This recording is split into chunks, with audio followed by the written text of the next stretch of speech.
Hello dear, welcome करता हूँ आप सभी को यूट्यूब चैनल। बहुत ही शानदार आपके एक वीडियो लेकर आए हैं, वह आपके सेकेंड ईयर का है, समझ गए। जीएनएम सेकेंड ईयर का है, वीडियो नंबर 26वां है, मेंटल हेल्थ नर्सिंग का। और आपको पता है कि इससे पहले हम विभिन्न प्रकार के उपचार के बारे में बताए थे कि ये जो है उपचार कौन कौन से है मेंटल हेल्थ रोगियों के लिए। तो मेंटल हेल्थ रोगियों के लिए विभिन्न प्रकार के उपचार बताए थे, उसमें एक थेरेपी वाला था जिसको हम लोग ईसीटी के बारे में जाने थे। तो इस ईसीटी के बारे में हम लोग आज डिटेल से पढ़ेंगे कि ये ईसीटी होता क्या है, कैसे दिया जाता है, ईसीटी देने से पहले मरीज को क्या क्या कैसे तैयारी करते हैं। तो चलिए हम लोग इसको डिटेल से देखेंगे, कब ईसीटी देना चाहिए कब नहीं देना चाहिए, टोटल हम लोग आज देखेंगे। क्योंकि यह क्वेश्चन आपको 10 नंबर 15 नंबर में पूछता है, लॉन्ग क्वेश्चन में हमेशा, समझ गए। तो चलिए देखते हैं। ईसीटी को यहाँ पे आपके सामने में है। ईसीटी को इलेक्ट्रोकन्वल्सल थेरेपी यानी उपचार कहते हैं, समझ गए। यह एक दैहिक उपचार विधि है। मतलब यह क्या है, यह एक आपका कहा जाए तो यह एक विद्युत धारा के उपयोग करके, इलेक्ट्रिक करंट के उपयोग करके यह एक उपचार में लाया जाता है, जिसमें आपको आर्टिफिशियल सीजर मतलब कृत्रिम रूप से दौरा उत्पन्न किया जाता है, समझ गए। इसका मुख्य मकसद यही रहता है कि जब कोई पेशेंट बहुत ज़्यादा खतरनाक स्थिति में हो जाता है तो पेशेंट के अंदर एक कृत्रिम दौरा उत्पन्न करने के लिए इसमें 2 इलेक्ट्रोड का सहायता लिया जाता है, समझ गए। जैसे मान गए एक मशीन है, इस मशीन से जो है 2 इलेक्ट्रोड निकलता है, समझ गए। 2 इलेक्ट्रोड निकलता है, एक इलेक्ट्रोड ए हो गया, एक इलेक्ट्रोड ए हो गया। ये मशीन जब शुरू होता है तो इसमें इलेक्ट्रिक करंट प्रवाहित होने लगता है और यह ब्रेन जो इलेक्ट्रोड होता है यह मस्तिष्क के जो है टेम्पोरल क्षेत्र पर, टेम्पोरल लोब पर जो है लगाया जाता है, समझ गए। कहाँ लगाया जाता है, टेम्पोरल लोब पर लगाया जाता है। और यह टेम्पोरल लोब पर लगाने के बाद यह जो है व्यक्ति के अंदर ग्रेडमल सीजर उत्पन्न करता है, समझ गए। ग्रेडमल सीजन उत्पन्न करता है, समझ गए। कुछ देर के लिए दौरा उत्पन्न करता है, झटका उत्पन्न करता है पेशेंट के अंदर, समझ गए। तो यही ईसीटी होता है। ईसीटी एक जो है ईसीटी एक इलेक्ट्रिकल उपचार है, एक दैहिक उपचार विधि है, जिसमें आर्टिफिशियल कृत्रिम रूप से दौरा उत्पन्न करने हेतु जो है इसमें ईसीटी का इस्तेमाल जो है किया जाता है, जिसमें 2 इलेक्ट्रोड के सहायता से ब्रेन का जो टेम्पोरल लोब होता है, टेम्पोरल क्षेत्र होता है, उस पर 2 इलेक्ट्रोड के सहायता से जो है वहाँ पे ग्रेडमल सीजन उत्पन्न किया जाता है, समझ गए। तो ये चीज़ें ग्रेडमल सीजर को जो है हम लोग टॉनिक क्लॉनिक जो है सीजर भी कहते हैं, समझ गए। क्लॉनिक टॉनिक सीजर भी कहते हैं। तो इस सीजर को ध्यान में रखिएगा। और यही सीजर आर्टिफिशियल सीजर होता है। अब देख सकते हैं ब्रेन में कहाँ पे लगाते हैं। तो ये जो होता है, जो हम देते हैं ईसीटी, मुख्यतः 2 प्रकार से दिया जाता है। एक यूनिलेटरल दिया जाता है और एक बाईलेटरल दिया जाता है, समझ गए। बाईलेटरल जो होता है वह कान और आँख दोनों के बीच में एक इलेक्ट्रोड को दोनों के बगल में लगाया जाता है, समझ गए ना। यहाँ पे देख लीजिए, इसी वाले जगह पर एक इलेक्ट्रोड लगाया जाता है और एक इलेक्ट्रोड जो है आपको उस साइड से रहता है, समझ गए। जबकि यूनिलेटरल होता है तो वह दोनों आँखों के बीच में भी एक होता है और एक ऊपर में लगाया जाता है, समझ गए। तो ये हो गया आपका। उसके बाद एक और है बाईफ्रंटल। बाईफ्रंटल होता है जिसमें दोनों फ्रंट में ही इलेक्ट्रोड को लगाया जाता है, समझ गए। यानी अलग अलग पोजीशन 2 इलेक्ट्रोड होता है। दोनों इलेक्ट्रोड अगर बाईलेटरल अगर प्रकार से ईसीटी दिया जाएगा तो दोनों में, दोनों साइड से जो है आपको इलेक्ट्रोड लगा दिया जाता है, समझ गए। दोनों कान और आँख के बीच में यहाँ पे, ओके। अगर यूनिलेटरल होगा तो एक जो है आपके बगल में होगा और एक ऊपर लगाया जाता है, समझ गए। फ्रंटल होगा बाई फ्रंटल तो दोनों जो है सामने ही लगाया जाएगा और लगाने के बाद उसमें इलेक्ट्रिक करंट दिया जाता है, समझ गए। ये देख लिए। अब बात आता है कि हम ईसीटी का उपयोग कहाँ करेंगे, कहाँ कहाँ क्या क्या कंट्रा इंडेक्शन एक होता है, इंडेक्शन एक होता है कंट्रा इंडेक्शन। इंडेक्शन मतलब निर्देश होता है, संकेत कि हम कहाँ कहाँ ईसीटी का उपयोग कर सकते हैं। और कंट्रा इंडेक्शन होता है कि कहाँ पे नहीं करेंगे, मीन्स कहाँ पे निषेध है ईसीटी करना, समझ गए ना। तो ईसीटी के प्रयोग हम कहाँ पे करेंगे, जैसे कोई पेशेंट उन्माद के है, समझ गए, मतलब मेनिया वाला पेशेंट है, समझ गए। भयानक पागलपन वाला पेशेंट है, उसमें करेंगे। दौरा अगर पड़ने लगेगा पेशेंट को, उसमें करेंगे। कोई जो है हिंसक प्रवृत्ति मतलब इमरजेंसी साइकेट्रिक के कंडीशन में बहुत ज़्यादा वायलेंस हो जाने पर इसका उपयोग करेंगे। आत्महत्या, अगर ऐसा लगे कि कोई पेशेंट बहुत ज़्यादा दिमागी रूप से संतुलित नहीं है और वह आत्महत्या कर सकता है तो उस कंडीशन में भी यह दिया जाता है। मूर्छा स्टूपर होने पर भी इसका उपयोग करते हैं। बहुत ज़्यादा उत्तेजन अवस्था होने पर भी इसका उपयोग करते हैं, समझ गए। एस्किज़ोफ्रेनिया में भी उपयोग करते हैं। बाइपोलर डिसऑर्डर में भी इसका उपयोग करते हैं। बाइपोलर मतलब जिसमें डिप्रेशन और मेनिया दोनों के लक्षण हो, समझ गए।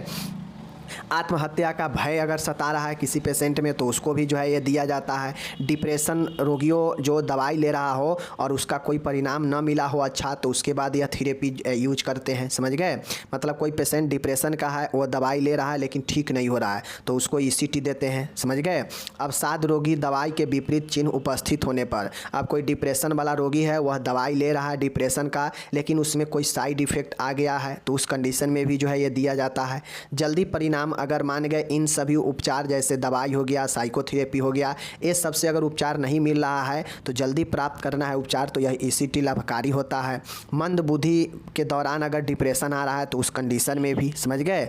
कोई ऐसा मरीज है जो अपने उपचार में कोई दूसरे उपचार में कोऑपरेट नहीं कर रहा है, समझ गए, अनकोऑपरेटिव है, तो उस कंडीशन में भी जो है उसको ईसीटी दिया जाएगा। तो ये सब ईसीटी का संकेत होता है। कहाँ कहाँ देंगे देख लीजिए। खासकर इतना ध्यान रखिए कि ईसीटी जो होता है नॉर्मल मानसिक समस्या में नहीं दिया जाता है। नॉर्मल मतलब जैसे चिंता हो गया, फोबिया हो गया, समझ गए, मतलब नॉर्मल कोई बीमारी है, हल्का अगर डिप्रेशन रहेगा उसमें भी नहीं देंगे, समझ गए। नींद के समस्या है उसमें भी नहीं देंगे। मतलब अगर हल्का पल्का अगर पेशेंट में अगर समस्या है मानसिक रोग का तो उस कंडीशन में ईसीटी नहीं दिया जाता है, समझ गए।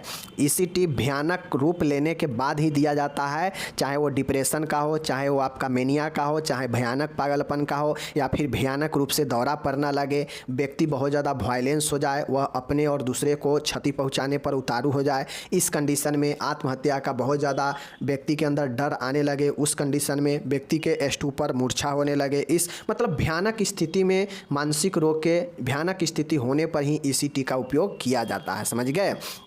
चाहे वो भयानक स्थिति किसी भी चीज़ का हो, स्किज़ोफ्रेनिया हो, बाइपोलर डिसऑर्डर हो, सुसाइड का हो, या फिर डिप्रेशन के मामले में दवाई ले रहा है लेकिन उसका कोई लाभ नहीं मिल रहा है तो उस कंडीशन में भी दिया जाता है, समझ गए। या वहाँ भी दिया जाएगा जहाँ पे कोई साइकोथेरेपी काम न कर रहा हो, वहाँ पे दिया जाएगा। कोई एंटीसाइकोटिक कोई दवाई ले रहा है वह काम नहीं कर रहा है तो उस कंडीशन में भी दिया जाएगा। तो ये सारे चीज़ जो है, या फिर ऐसा मरीज जो कोई अन्य उपचार जैसे साइकोथेरेपी हो गया या मेडिसिन वाला हो गया, इन सब उपचार में कोई जो है मदद नहीं कर रहा हो तो उस कंडीशन में उसको ईसीटी दिया जाता है। तो ये सब ईसीटी का संकेत हो गया जो कि आपको यहाँ पे बता दिया गया। ओके, अब बात आता है, ऊपर तो देख लिए कि कहाँ कहाँ किस किस कंडीशन में देंगे, संकेत देख लिए, लेकिन अब हमको यहाँ पे देखना है कंट्रा इंडिकेशन, मतलब कहाँ कहाँ अब वर्जित है ईसीटी देना। तो ईसीटी देने में जो वर्जित है कुछ ऐसे लक्षण है जहाँ पे आप नहीं दे सकते हैं, समझ गए। जैसे किसी को अगर फ्रैक्चर है, अस्थि भंग है, उसमें नहीं देंगे। वृद्धावस्था में भी यह नहीं दिया जाता है। हाइपरटेंशन जिसको HTN बोलते हैं, इसमें भी नहीं देंगे। प्रेगनेंसी में भी नहीं दिया जाएगा, समझ गए। हृदय घात हो मतलब हार्ट फेलुअर में भी नहीं दिया जाएगा। हृदय पेशीय रोध गलन मतलब हार्ट से रिलेटेड कोई रोग होगा तो नहीं दिया जाएगा। दृष्टि पटल विच्छेदन, इसमें भी जो है नहीं दिया जाएगा, समझ गए। और साथ में कुछ और भी लक्षण है, रक्त वाहिनी अगर देने पर फूल जाता हो वैसे पेशेंट को नहीं दिया जाएगा। जिसमें ICP लेवल बढ़ा रहता हो उसको भी नहीं दिया जाएगा, समझ गए। किसी को अगर ट्यूमर वगैरह हो तो उसको भी नहीं दिया जाएगा। तो इन सारे कंडीशन में ईसीटी विपरीत संकेत होता है, चाहे फ्रैक्चर हो, वृद्धावस्था हो, हाइपरटेंशन हो, प्रेगनेंसी हो, हार्ट फेलुअर हो, समझ गए, दृष्टि पटल में कोई प्रॉब्लम हुआ हो, समझ गए, या फिर ब्लड वेसल्स अगर फूला हो, समझ गए, ICP लेवल बढ़ा हो, कोई ट्यूमर बना हो, तो इस कंडीशन में ईसीटी निषेध होता है, नहीं दिया जाना चाहिए। तो आप लोग निषेध देख लिए, संकेत देख लिए। अब चलिए हम लोग देखेंगे कि ईसीटी देने की क्या प्रक्रिया है, कैसे देते हैं, समझ गए। चलिए, ईसीटी देने के कुछ प्रक्रिया में पहला है औषधि के आधार पर। औषधि जो है आपको देने की जो प्रक्रिया है उसमें जो प्रक्रिया है, एक होता है प्रत्यक्ष रूप से दिया जाता है और एक होता है अप्रत्यक्ष रूप से दिया जाता है। ईसीटी देने के जो प्रक्रिया है उसमें डायरेक्ट भी दिया जाता है और इनडायरेक्ट रूप से भी दिया जाता है। डायरेक्ट का मतलब क्या होता है कि इस प्रक्रिया में रोगी को बिना बेहोश किए ही ईसीटी दी जाती है। यह संशोधित ईसीटी से अधिक प्रभावी है परंतु इसके सर्व प्रभाव अधिक होते हैं। डायरेक्ट ईसीटी के मतलब होता है कि जब ईसीटी हम लोग देने की जब प्रक्रिया देखते हैं ना तो हम ये सोचते हैं कि ईसीटी कितने तरीके से देते हैं। तो ईसीटी जो देने का जो तरीका है, जो विधि है, उसमें पहला है औषधि के आधार पर। औषधि के आधार के मतलब कि औषधि देंगे उस समय भी ईसीटी दे सकते हैं और बिना औषधि के भी ईसीटी देते हैं। औषधि का मतलब होता है कि जैसे सर्जरी में पेशेंट जाता है तो उसको बेहोश करके सर्जरी किया जाता है ना, बिना बेहोशी के पेशेंट सर्जरी होता है, नहीं होता है। थोड़ा माइनर सा अगर करना हो तो उसके लिए होता है, लेकिन अगर थोड़ा सा मेजर से लेकर अगर बहुत ज़्यादा बड़ा करना हो सर्जरी तो बिना जो है आपको बेहोशी किए हुए नहीं किया जाता है। तो उसी प्रकार से ईसीटी में दो प्रकार से किया जाता है। एक डायरेक्ट कर दिया जाता है बिना बेहोश किए पेशेंट को, उसमें कोई दवाई का उपयोग नहीं होता है, बिना बेहोश किए ही ईसीटी दे दिया जाता है। और ये जो होता है यह जो इसका तो ईसीटी का प्रभाव तो अधिक रहता है, ज़्यादा इसका इफेक्ट मिलता है, लेकिन इसका साइड इफेक्ट भी बहुत होता है। समझ गए, इफेक्ट अच्छा मिलता है तो इसका साइड इफेक्ट भी ज़्यादा होता है, क्योंकि बिना बेहोश के पेशेंट को आप ईसीटी दीजिएगा, बिना बेहोशी किए हुए उसके ब्रेन में करंट का प्रवाह होगा तो उसको साइड इफेक्ट तो होगा ही, लेकिन उसका प्रभाव भी ज़्यादा अच्छा रहता है। तो डायरेक्ट ईसीटी हो गया। दूसरा है यहाँ पे अप्रत्यक्ष ईसीटी। ईसीटी दो प्रकार से जो औषधि में दिया जाना है, इनडायरेक्ट है। इनडायरेक्ट में ईसीटी से पूर्व रोगी को जो है मांसपेशी शिथिलन या फिर बेहोशी के लिए दवाई दी जाती है। मांसपेशी शिथिलन का मतलब है कि एंटी एस्पाज्मोटिक दवाई दिया जाता है। समझ गए, यह एस्पाज्मोटिक दवाई क्या करता है कि मसल्स को शिथिल कर देता है। समझ गए, और पेशेंट को बेहोश का भी दवाई दिया जाता है, और जिसके बाद पेशेंट को जो है मॉडिफाई ईसीटी को कहते हैं, जिसमें दवाई का उपयोग करके फिर पेशेंट को बेहोश करके दिया जाता है। इसे मॉडिफाई भी कहा जाता है, लेकिन इसका साइड इफ़ेक्ट तो कम होता है, लेकिन यह असर कम करता है, धीरे धीरे करता है। समझ गए, इसीलिए यहाँ पे मॉडिफाई को जो है, मॉडिफाई से ज़्यादा प्रभावी जो है डायरेक्ट वाला होता है, इनडायरेक्ट वाला कम प्रभावी होता है, लेकिन इसमें साइड इफ़ेक्ट ज़्यादा होता है, इसमें साइड इफ़ेक्ट न के बराबर होता है। ओके, तो अब दवाई के आधार पर देख लिए। अब दूसरा जो देने की प्रक्रिया है वह इलेक्ट्रोड के स्थिति के आधार पर। अब जो हम लोग ईसीटी देने के जो प्रक्रिया है दवाई के आधार पर तो देख लिए, औषधि के आधार पर कि बिना दवाई के अगर सीधा दे देंगे, डायरेक्ट दे देंगे तो वह डायरेक्ट ईसीटी, और दवाई देकर बेहोश करके अगर ईसीटी देंगे तो वह इनडायरेक्ट हो जाएगा। समझ गए, दोनों समझ गए। अब यहाँ पे एक चीज़ें आता है कि इलेक्ट्रोड के कहाँ कहाँ इलेक्ट्रोड देंगे। मेन यही होता है, मेन यही जो है आपका, समझ गए, मेन जो है यही दो प्रकार से दिया जाता है ईसीटी, जो आपके इलेक्ट्रोड के पोजीशन के आधार पर होता है। ऊपर में बता दिए कि अगर दोनों साइड में होगा तो बाईलेटरल, यूनिलेटरल मतलब एक होगा आपके साइड में और एक होता है ब्रेन पर, तो यूनिलेटरल, और बाईफ्रंटल होता है जो दोनों सामने होता है। समझ गए, ऊपर देखें फिगर में, यूनिलेटरल यही होता है। समझ गए, यूनिलेटरल के मतलब होता है कि इसका प्रयोग तुलनात्मक रूप से कम किया जाता है। यूनिलेटरल का प्रयोग तुलनात्मक रूप से कम किया जाता है, लेकिन यह अधिक सुरक्षित होता है। फिर से कंडीशन है, देख लीजिए, यूनिलेटरल जो होता है इसका उपयोग कम किया जाता है, लेकिन यह ज़्यादा जो है सिक्योर होता है पेशेंट के लिए। समझ गए, इसमें एक इलेक्ट्रोड को नॉन डोमिनेंट साइड के टेम्पोरल क्षेत्र पर रखा जाता है तथा दूसरे इलेक्ट्रोड को मस्तिष्क के मध्य रेखा के पास नॉन डोमिनेंट साइड पर रखा जाता है। अर्थात दाएं हाथ से काम करने वाले व्यक्ति के मस्तिष्क के बाईं ओर इलेक्ट्रोड रखा जाता है। मानिए ऊपर में जो आप फिगर देखें हैं ना, यूनिलेटरल वही है कि एक बगल में दोनों कान और आँख के बीच में एक होगा नॉन डोमिनेंट साइड पर, और एक होगा मस्तिष्क के बीच में मध्य रेखा पर। तो यही जो है आपका क्या हो जाएगा, यही आपका यूनिलेटरल हो जाएगा। अब यह साइड में हम कैसे करेंगे कि ये साइड में देंगे, तो जो पेशेंट अगर दाहिने हाथ का है तो उसको बाएं साइड के बगल में एक इलेक्ट्रोड रखेंगे, अब बाकी ये तो बीच में रहेगा ही ब्रेन के, तो यह यूनिलेटरल हो जाएगा। अगर कोई बायां हाथ से काम करने वाला रहा होगा पेशेंट तो उसको दाहिने साइड के बगल में लगाएंगे। ये चीज़ है, समझ गए, यह यूनिलेटरल होता है। यूनिलेटरल ज़्यादा सेफ है पेशेंट के लिए, लेकिन इसका उपयोग कम किया जाता है। ओके, अब आता है यहाँ पे बाईलेटरल। बाईलेटरल वही है कि यह ईसीटी सर्वाधिक उपयोग में लाया जाता है, क्योंकि यूनिलेटरल कम लाया जाता है। इस विधि में इलेक्ट्रोड को मस्तिष्क के दोनों तरफ के टेम्पोरल क्षेत्र के आँख और कान के बीच में लेटरल कैंथस होता है। लेटरल, समझ गए ना, लेटरल कैंथस से उसी तरफ के कान के मध्य खींची गई रेखा पर 1 से 1.5 इंची के दूरी पर स्थित बिंदु पर रखा जाता है। समझ गए, जैसे इधर कान है बगल से और इधर आगे हमारा आँख रहता है, तो कान और आँख आगे है, इस दोनों के बीच में जगह होता है ना, तो इसी बीच में एक इलेक्ट्रोड को जो है शिफ्ट किया जाता है, और फिर जो है दूसरे साइड में भी जो है इलेक्ट्रोड को उसी प्रकार से लगाया जाता है। क्यों? क्योंकि बाईलेटरल में दोनों साइड से ही कान और आँख के बीच में ही लगाया जाता है। समझ गए, 1 से 1.5 इंची के दूरी पर। तो यही हमारा क्या होता है, लगाया कहा जाता है लेटरल कैथस, मतलब दोनों के बीच जो जगह होता है वह लेटरल कैथस पर लगाते हैं। समझ गए, और यही टेम्पोरल लोब पर लगाते हैं। चीज़ों को समझिएगा, मस्तिष्क के दोनों तरफ टेम्पोरल क्षेत्र में लगाते हैं, टेम्पोरल लोब में जो आँख और कान के बीच में होता है, लैटरल कैथस उसी पर लगाते हैं, समझ गए। अब ए बाईलेटरल दोनों साइड से, यूनिलेटरल होगा तो एक साइड से और एक मस्तिष्क के बीच में, समझ गए। यही दो प्रकार है। सर्वाधिक उपयोग बाईलेटरल का होता है, समझ गए, लेकिन सबसे ज़्यादा सेफ का बात कहेगा तो यूनिलेटरल होता है। ओके, चलिए अब यह काम कैसे करता है, मतलब ईसीटी काम कैसे करता है, इसका मैकेनिज्म क्या है, चलिए इसके क्रिया विधि को देखते हैं। अब जब भी इलेक्ट्रोड हम शिफ्ट कर देते हैं तो हमें देखते हैं कि पेशेंट को कितना ईसीटी देना है। अब ऐसा थोड़ी ना है कि एक बार इलेक्ट्रोड उसके मस्तिष्क पर लगा देंगे और इलेक्ट्रिक करंट जो है पास करते रहेंगे ब्रेन में, पेशेंट देते कट जाएगा। इतना कम सेकेंड के लिए दिया जाता है ना कि आप समझ भी नहीं सकते हैं।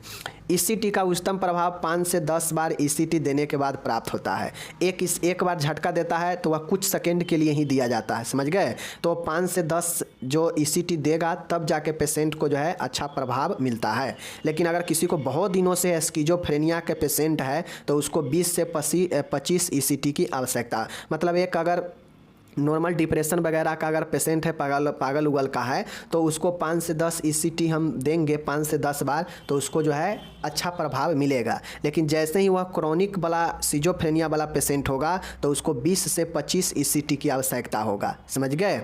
ईसीटी सप्ताह में 3 बार प्रयोग की जा सकती है। अधिकतम सप्ताह में ईसीटी का प्रयोग 3 बार आप कर सकते हैं अल्टरनेट कर करके, समझ गए। तो यह ईसीटी का हो गया आपका क्या चीज़, ईसीटी का फ्रीक्वेंसी, मतलब कितना ईसीटी हमको देना चाहिए, समझ गए।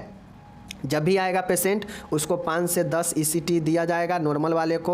अगर क्रोनिक सिजोफ्रेनिया वाला होगा तो उसको 20 से 25 ईसीटी की आवश्यकता होगा और यह ईसीटी सप्ताह में 3 बार से ज़्यादा नहीं दिया जाएगा। ओके, तो यह हो गया फ्रीक्वेंसी, मतलब कितना मिलना चाहिए। अब होता है यहाँ पे ईसीटी के तकनीक हेतु आपको कुछ तैयारियाँ करना पड़ता है। आप मानिए एज ए नर्स है, ईसीटी कैसे दिया जाता है, कितना दिया जाता है, ये हो गया। लेकिन अब हमको देखना है ईसीटी किसी मरीज को हम देंगे तो उसको कैसे तैयार करना है, समझ गए ना। तो ईसीटी हेतु तैयारी करना पड़ता है, ईसीटी तकनीक के लिए कुछ चीज़ें का तैयारी करना पड़ता है, समझ गए। चलिए देखते हैं।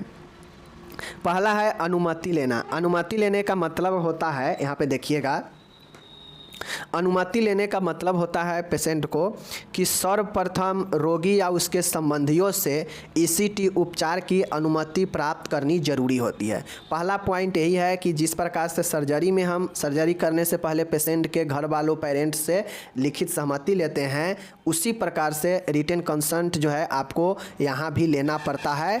चूँकि यह ईसीटी एक जोखिम भरा होता है, इसलिए हम इसका जो है रिटन कंसेंट जो है पेशेंट के पेरेंट्स से लेते हैं। पहला अनुमति लेना तैयारी करने में।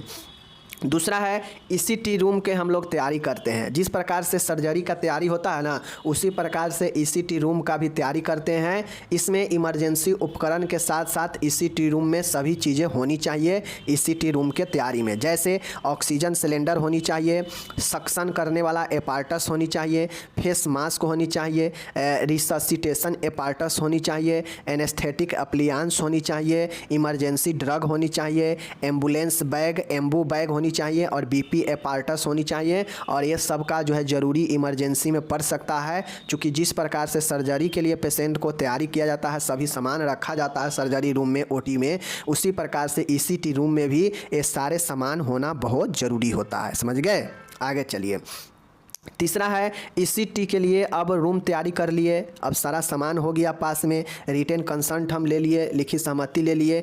अब हम क्या करेंगे कि ईसीटी के तैयारी के तकनीक में रोगी को अब तैयार करेंगे। तो अब रोगी को तैयार करने के लिए हम क्या करते हैं कि जितने भी दवाई देना होता है ईसीटी पहले से, जो दवाई वो सारे दवाई जो है हम देते हैं। जैसे ईसीटी से 30 मिनट पहले यानी आधा घंटा पहले एट्रोपिन सल्फेट जो है ये सब क्यूटेनियस मार्ग से 1 GM समझ गए ना दी जाती है, जिससे स्रावित पदार्थों घट जाती है, मतलब मुंह से जो सिक्रेशन हो वह घट जाता है। क्यों? क्योंकि ईसीटी देने वक्त अगर मुंह से सिक्रेशन निकलेगा तो गड़बड़ होगा, तो इसीलिए एट्रोपिन पहले दिया जाता है 1 GM, समझ गए, ताकि पेशेंट के सिक्रेशन कम जाए, समझ गए, और हृदय संकुचन में असमानता से सुरक्षा प्राप्त हो। ओके, ईसीटी से पूर्व रोगी को एनेस्थेटिक के रूप में थियोपेंटल सोडियम IV मार्ग द्वारा दिया जाता है।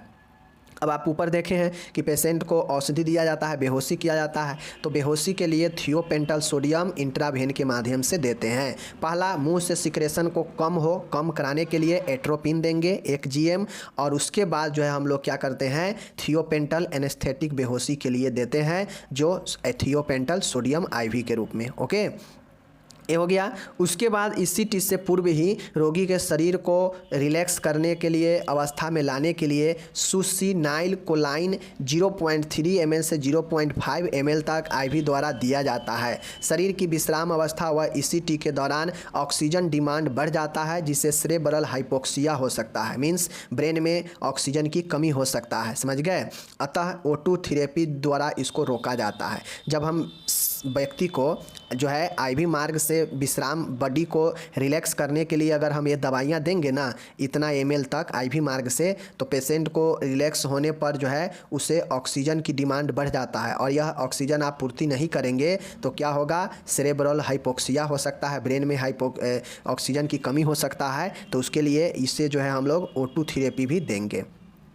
तो रोगी को तैयार करने में 3 दवाइयाँ याद रखिएगा। पहला, सिक्रेशन को कम करने के लिए एट्रोपिन 1 GM देते हैं। ओके, उसके बाद जो है ECT को जो है देने से पहले एनेस्थेटिक दवाई थियोपेंटल सोडियम IV मार्ग से देंगे। ओके, आगे हम लोग देखेंगे, अब हमको बॉडी को रिलैक्स करना है, पेशेंट को नॉर्मल करने के लिए दवाई दे देते हैं, जिससे शरीर कोई हलचल ना करे, विश्राम की अवस्था में आ जाए, तो उसे सुसिनाइल कोलाइन देते हैं, और यह 0.3 ml से 0.5 ml IV से देंगे, और बॉडी को रिलैक्स कर देता है यह दवाई। रिलैक्स करने से हो सकता है बॉडी में ऑक्सीजन का डिमांड बढ़ जाए, तो इसके लिए O2 थेरेपी देते हैं। अगर नहीं दीजिएगा तो ब्रेन में ऑक्सीजन की कमी से हाइपोक्सिया हो सकता है, सेरेब्रल हाइपोक्सिया। ओके, चलिए, तो ये हो गया रोगी के तैयार करना।